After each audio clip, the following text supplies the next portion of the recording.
United states of আমেরিকাতে একটা conference হয়েছিল। ওই কনফারেন্সটা হচ্ছে পৃথিবীর যত ধর্মগ্রন্থ আছে সবগুলো ধর্মগ্রন্থের 10 মিনিটের আবৃত্তি শোনানো হবে। ওখানে গিয়েছে গীতা, গিয়েছে বাইবেল, ত্রিপিটক, দশাতীর, Veda, Purana, Ramayana, Dighanikaya, Yahwist, sacerdotal, Talmud, Torah, Old Testament, New Testament, Zend Avesta এবং আল্লাহর কোরআনও। কোন সুবহানাল্লাহ।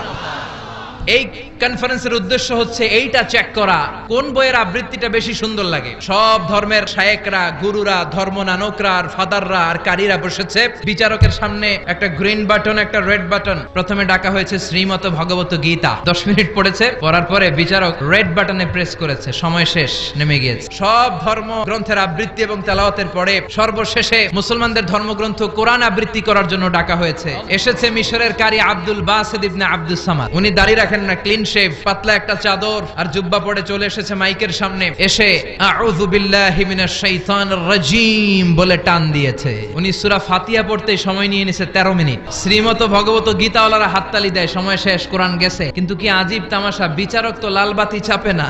আব্দুল বাসিত কয় এই তো সুযোগ, বিচারক যেহেতু লাল বাতি চাপে না, আমি আরেকটা সূরা ধরি। উনি কোরআনের সবচেয়ে সুন্দর সূরা সূরা আর রহমান তেলাওয়াত শুরু করলেন। উনি উনার গলায় আল্লাহ যত সুর দিয়েছিলেন সব সুর, দরদ, আদর ঢেলে দিয়ে সুরের ঝংকার তুলে পুরো কনফারেন্সকে মাতিয়ে দিলেন। 20 মিনিট, 25 মিনিট, 30 মিনিট হয়ে যায়, লাল বাতি চাপে না। এদিকে অর্গানাইজিং কমিটির প্রধান চেয়ার থেকে উঠে এসে বিচারকের গায়ে ধাক্কা দিয়ে বলে, এই ম্যান! বিচারক ভিমড়ি খেয়ে ওর সালাম দিয়ে কি হুশ নাই।